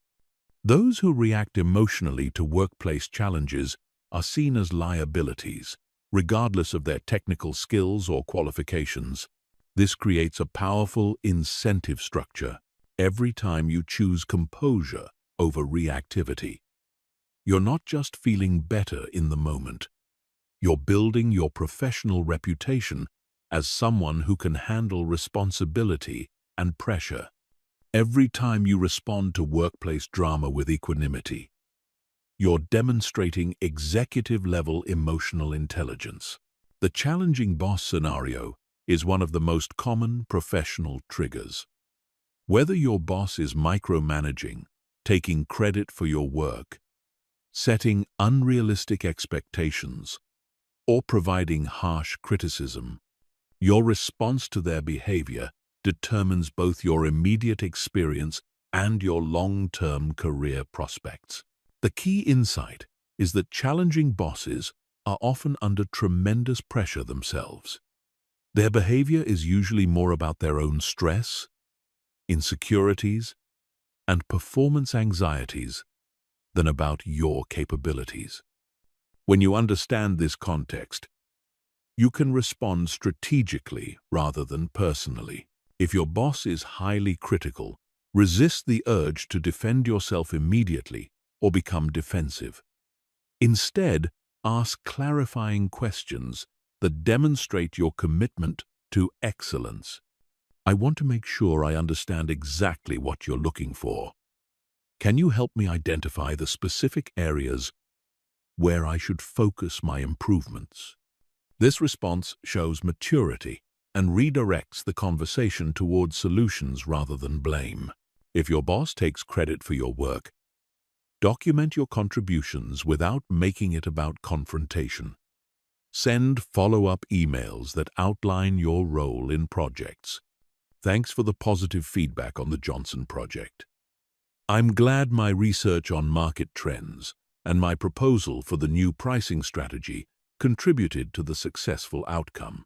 This creates a record while appearing collaborative rather than defensive. The difficult colleague dynamic requires a different approach because peer relationships are more complex than hierarchical ones. You need to maintain working relationships while protecting yourself from undermining gossip or passive-aggressive behavior. The most effective strategy is professional boundaries with personal warmth. Be friendly and collegial in your interactions, but don't share personal information or get drawn into office politics. When colleagues try to involve you in complaining about others or spreading gossip, redirect the conversation. I'd rather focus on how we can make this project successful. Or, I haven't had that experience with them, but let's talk about how to move forward. If a colleague tries to undermine you in meetings, respond with facts rather than emotions. Actually, the data shows. Or, my experience with that approach has been, don't attack their credibility. Just present alternative information confidently. This approach makes you appear knowledgeable and reasonable while highlighting their inaccuracy without direct confrontation. High-pressure deadline situations are where emotional control becomes most critical. When everyone around you is stressed and reactive, your calmness becomes a superpower. You can think more clearly, make better decisions, and often become the person others look to for leadership. Create personal systems for high-pressure periods. Break large projects into smaller, manageable tasks. Set internal deadlines that are earlier than external ones to create buffer time. Communicate proactively with stakeholders about progress and potential challenges rather than waiting for them to ask. These practices reduce external pressure and give you more control over stressful situations. During crisis moments, use your emotional regulation skills to become the stabilizing force in your team. Speak more slowly and deliberately than usual. Ask thoughtful questions that help others clarify their thinking.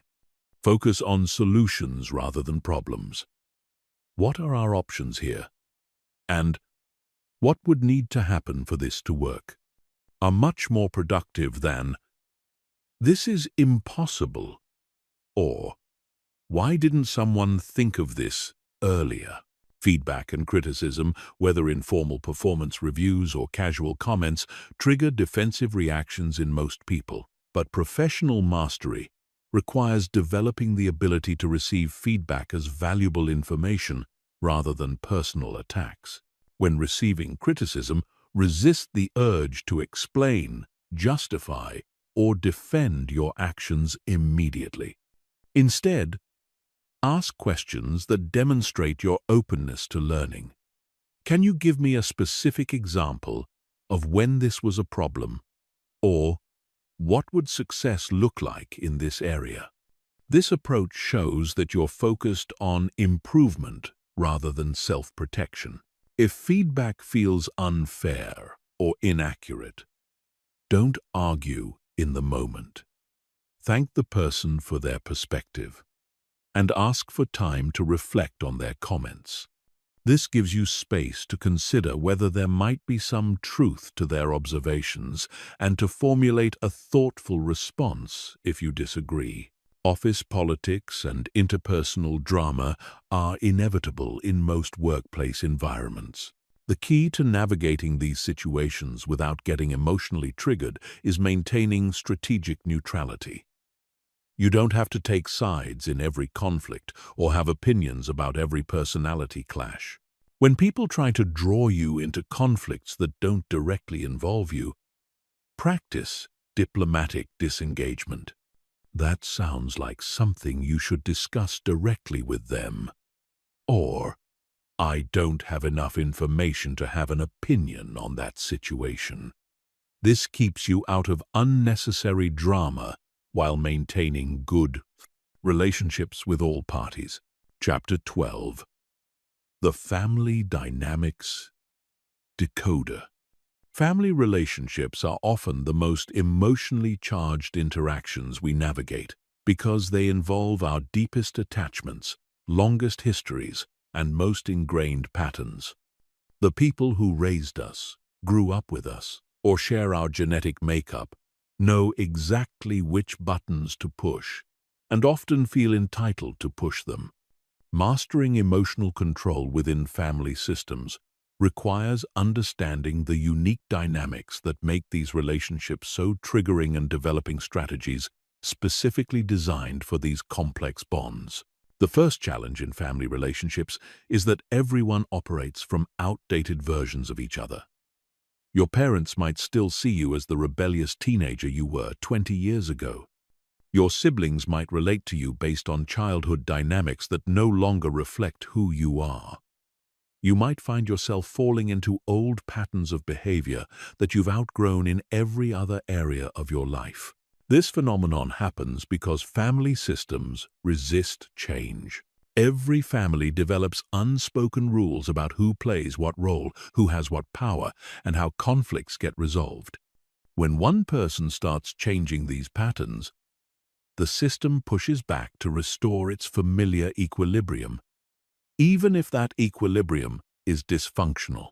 Understanding this dynamic helps you avoid taking family members' resistance personally. When your mother criticizes your life choices, she might not be commenting on your current reality so much as trying to maintain her role as the person who guides and protects you. When your sibling dismisses your opinions, they might be operating from childhood competition dynamics rather than evaluating your actual ideas. The strategy for handling family enmeshment is creating adult boundaries while maintaining loving connections. This means you can care about family members without taking responsibility for their emotions or allowing them to control your choices. You can participate in family gatherings without getting drawn into historical conflicts or feeling obligated to fix everyone's problems. Holiday gatherings and family events are particularly challenging because they force you to spend extended time with people you might not choose to be around in other circumstances. Everyone's stress levels are elevated. Alcohol might be involved, and old grievances tend to resurface.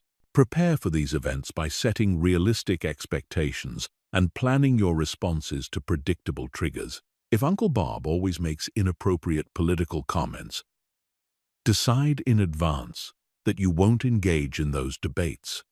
If your mother always comments on your appearance or life choices, prepare neutral responses that don't escalate the situation. Create exit strategies for overwhelming situations. Drive yourself to events so you can leave when necessary. Set time limits for visits.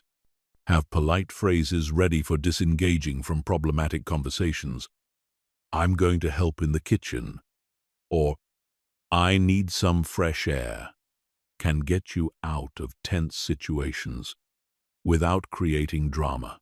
Parenting situations test emotional regulation skills in unique ways because they combine unconditional love with daily frustrations and the enormous responsibility of shaping another human being. Children and teenagers are naturally egocentric and often lack the emotional regulation skills you're trying to model. They can be demanding, ungrateful, and deliberately provocative, all while being completely dependent on your care and guidance. The key insight for parenting with emotional control is that your children's behavior is usually about their developmental stage and individual temperament, not about your parenting competence or their opinion of you. Toddlers have tantrums because their emotional regulation systems are still developing. Teenagers push boundaries because they're neurologically programmed to seek independence, even when they lack the skills to handle it responsibly. When your child is having a meltdown or being defiant, remember that they need you to be the emotionally regulated adult in the situation.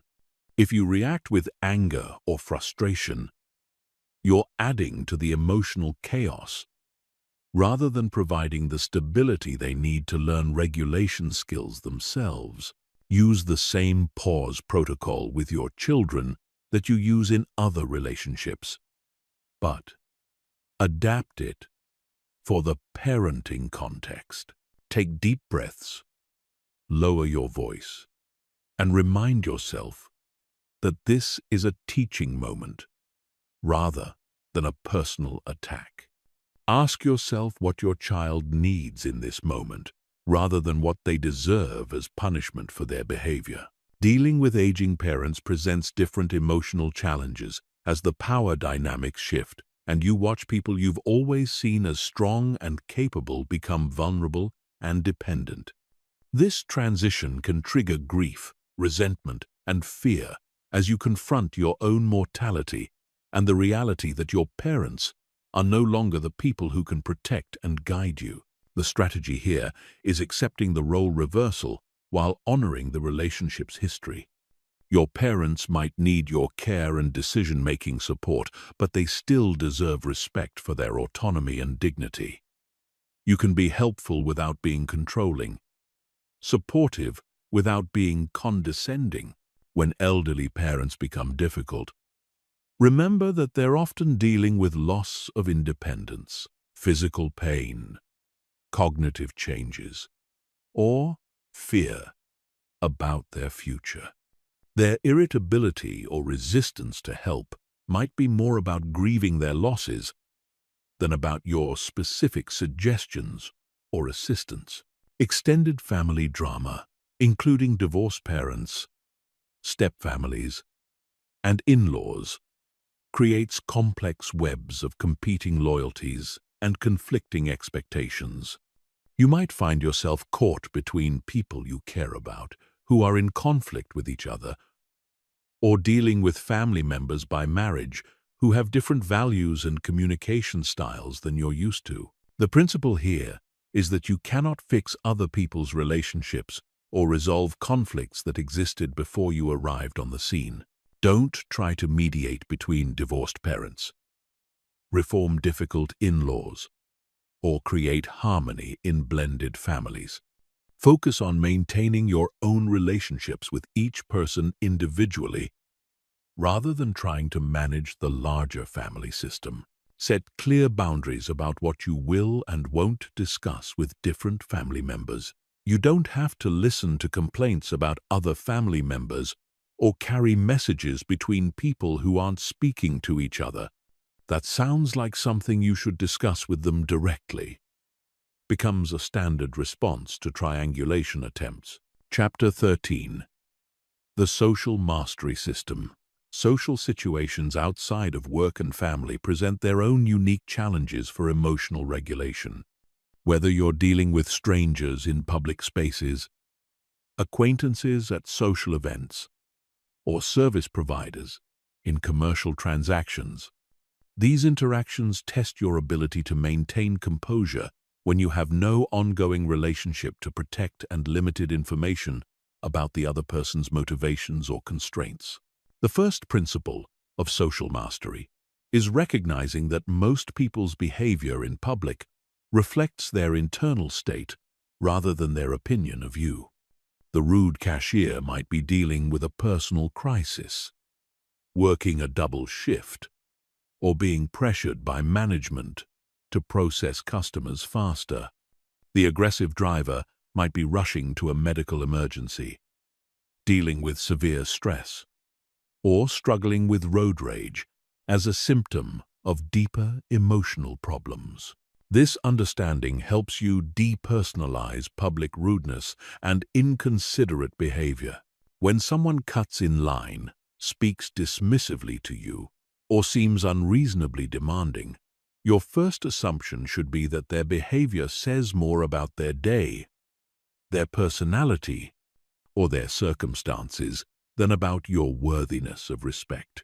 Customer service interactions are particularly testing because they often involve problems, frustrations, and power imbalances. You might be dealing with a company's mistake, trying to get help with a complicated issue, or seeking resolution for something that's causing you inconvenience or expense. The person helping you might have limited authority to solve your problem, be following strict scripts or policies, or be dealing with dozens of similar complaints every day. The key to successful customer service interactions is collaborative problem-solving rather than adversarial demanding. Start conversations by acknowledging the other person's position. I know this probably isn't your fault, but I'm hoping you can help me figure out a solution. This approach makes the representative your partner in solving the problem rather than your opponent in a battle. When you encounter policies or responses that frustrate you, ask questions that help the representative think creatively rather than just following standard procedures. What would you do if you were in my position? Or is there someone else who might have different options available?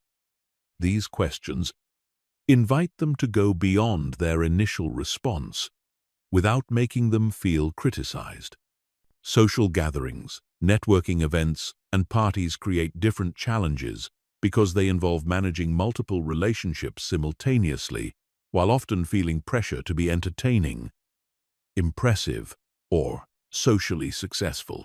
You might encounter people who dominate conversations, others who seem uninterested in talking with you, or social dynamics that feel excluding or competitive. The strategy for social events is focusing on connection rather than impression management. Instead of worrying about how you're coming across or whether people are sufficiently impressed with you, focus on being genuinely interested in others and contributing positively to the social atmosphere. When you meet someone who seems disinterested or distracted, don't take it personally or try harder to win their attention. Some people are introverted and need time to warm up. Others might be dealing with social anxiety or be preoccupied with personal concerns. Give them space while remaining friendly and available. If you encounter someone who dominates conversations or seems to be showing off, resist the urge to compete or prove your own worth.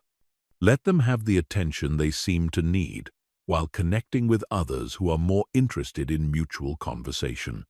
Often, the most socially successful people at events are those who help facilitate connections between others rather than trying to be the center of attention themselves.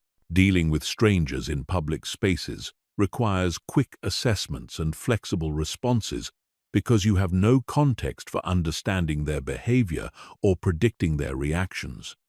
The person who's acting aggressively on public transportation might be mentally ill, under the influence of substances, dealing with a crisis, or simply having the worst day of their life. Your primary goal in these situations is safety and de-escalation rather than education or justice. You cannot teach strangers appropriate behavior, and attempting to do so often escalates conflicts unnecessarily. If someone is being rude or inappropriate, your best response is usually to disengage politely and create physical distance. When you witness conflicts between other people in public spaces, resist the urge to intervene unless someone is in immediate physical danger. Most public arguments are between people who know each other and have ongoing issues that you don't understand. Your intervention is unlikely to help and might make the situation worse.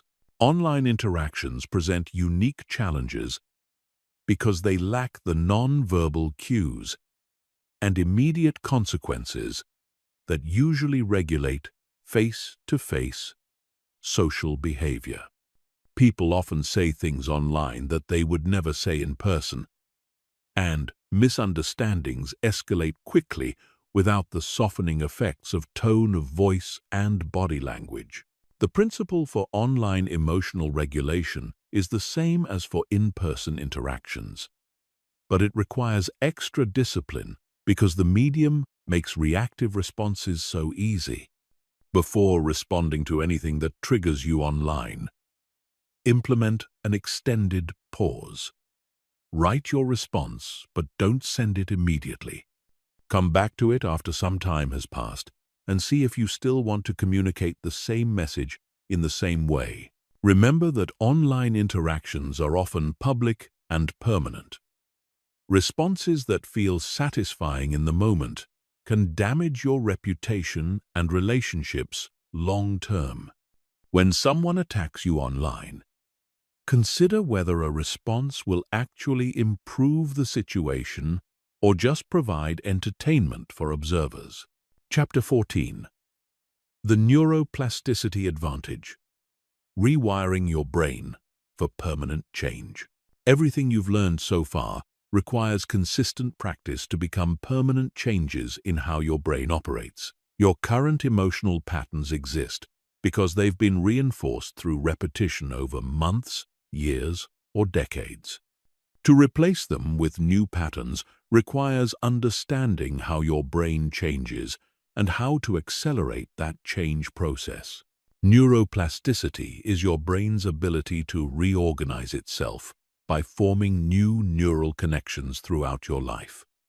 Every time you practice emotional regulation techniques, you're literally rewiring your brain.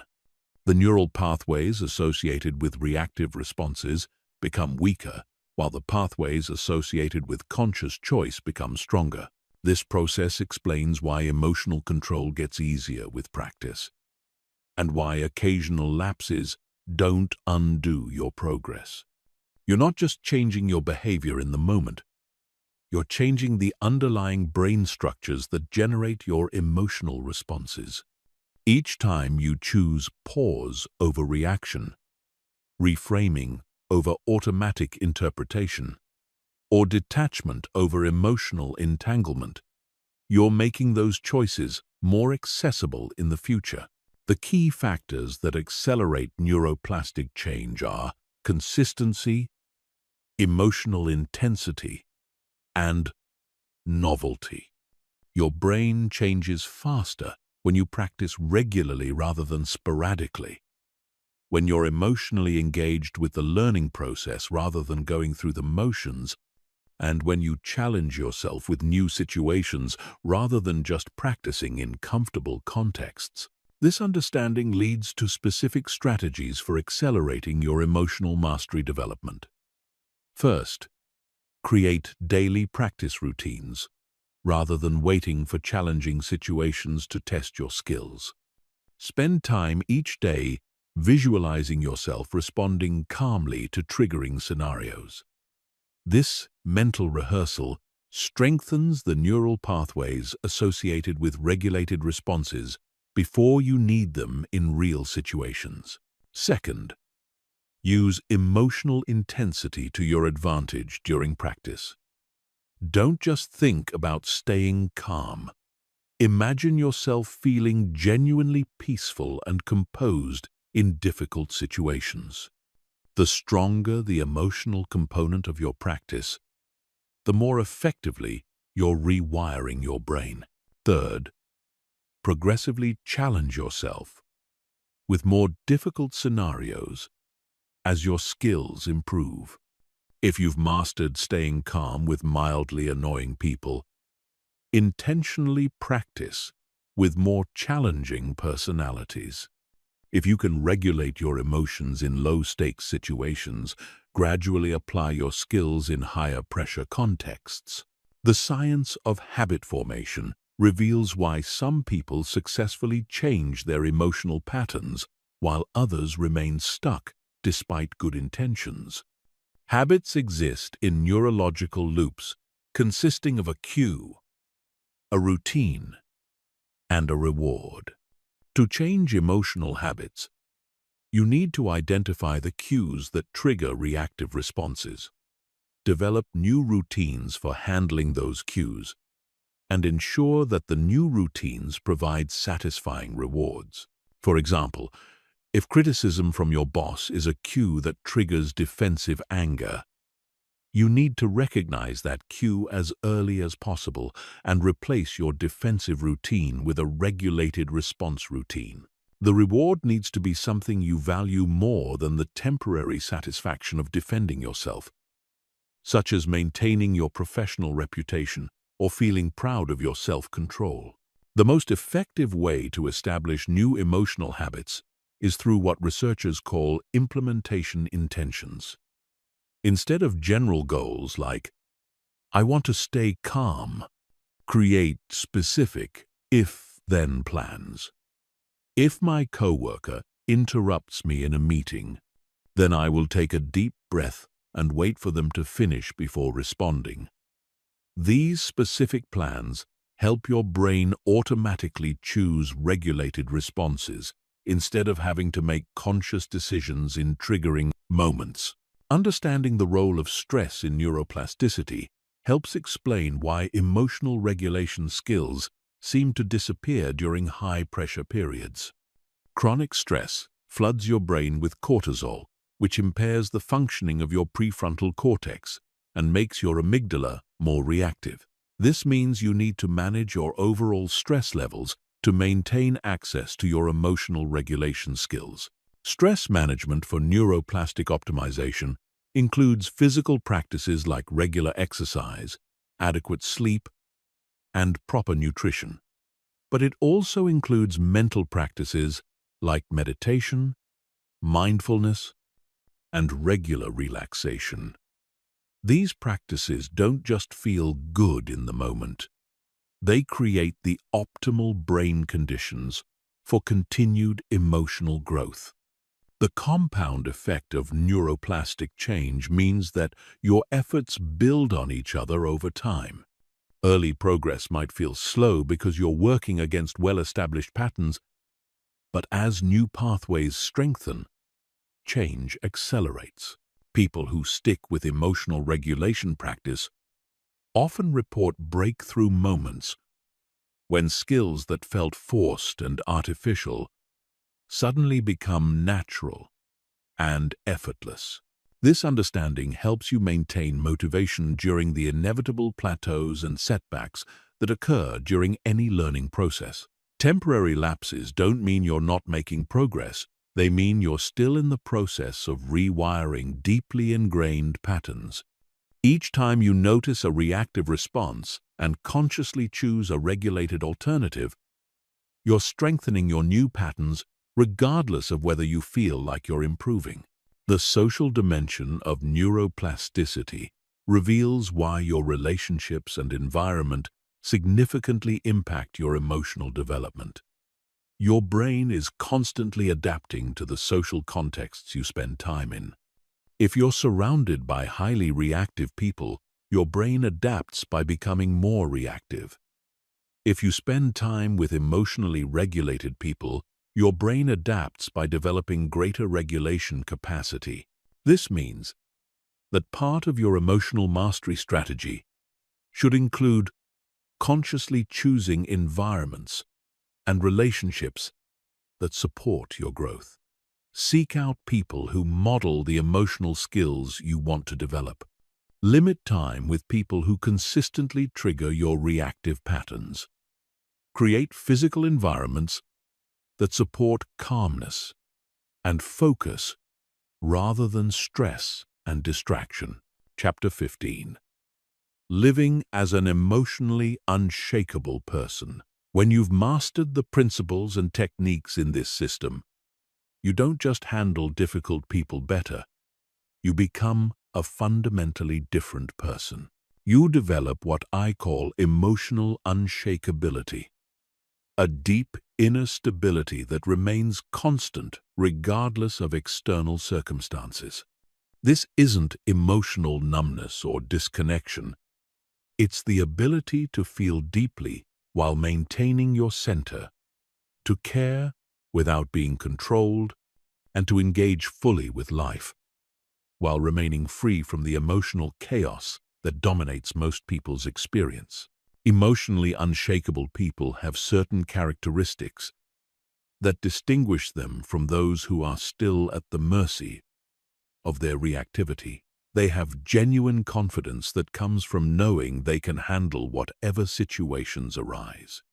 This confidence isn't based on external achievements or other people's approval. It comes from proven experience managing their own emotional state under pressure. They display consistent emotional responses across different contexts. They don't have a work personality, a family personality, and a social personality that are dramatically different from each other. Their emotional regulation skills create a stable sense of self that shows up similarly in various situations and relationships. They become naturally attractive to others, not because they're trying to impress anyone, but because their emotional stability creates a sense of safety and calm that people find appealing. Others seek them out during crises, value their opinions, and enjoy spending time with them because they don't add emotional drama or reactivity to situations. The transformation to emotional unshakability happens gradually as you integrate these skills into your identity rather than just your behavior. At first, you consciously apply techniques when you remember to and when situations seem to warrant them. You pause before reacting because you've learned that's a good strategy, not because pausing feels natural. As your practice deepens, these techniques become more automatic.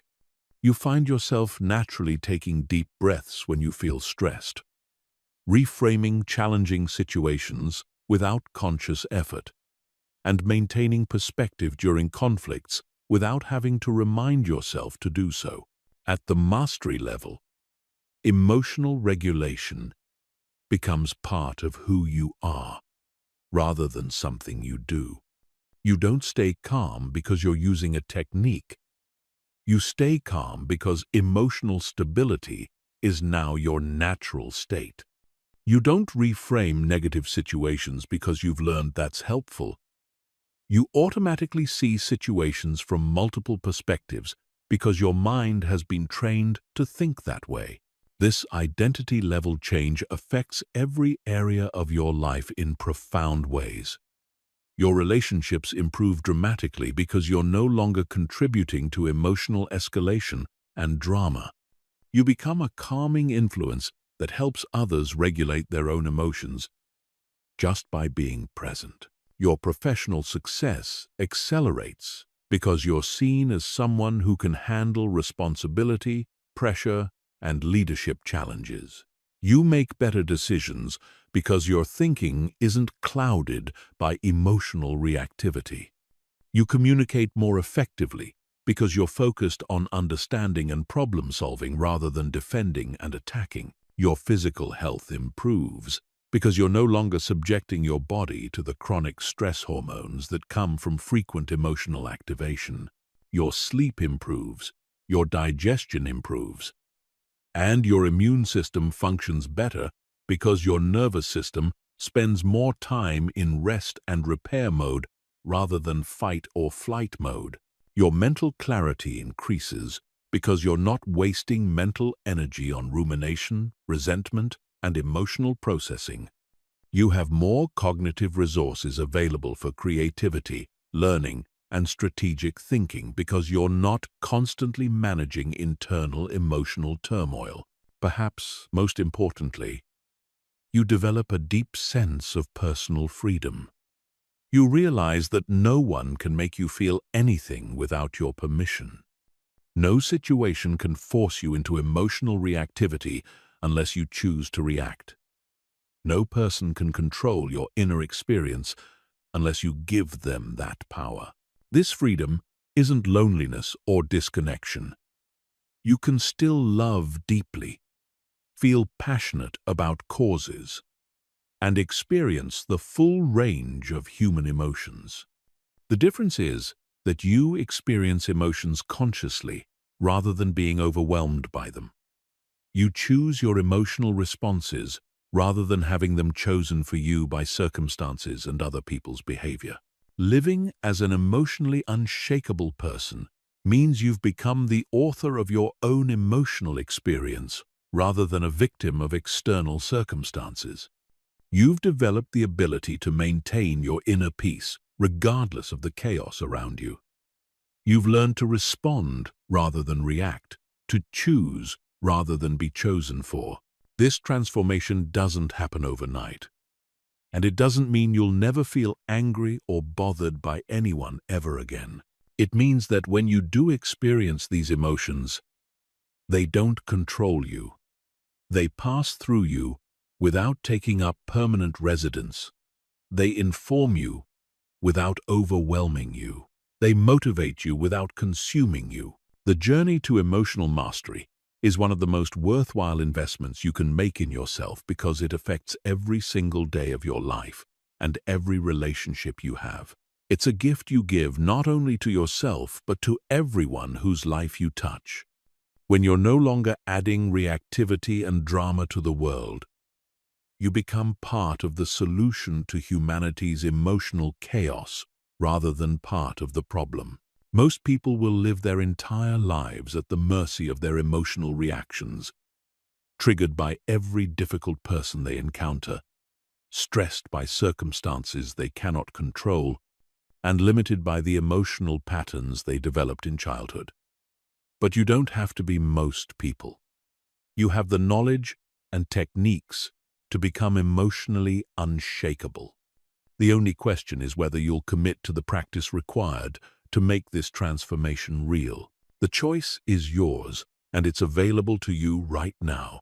You can continue being bothered by difficult people, or you can become someone who is never bothered by anyone.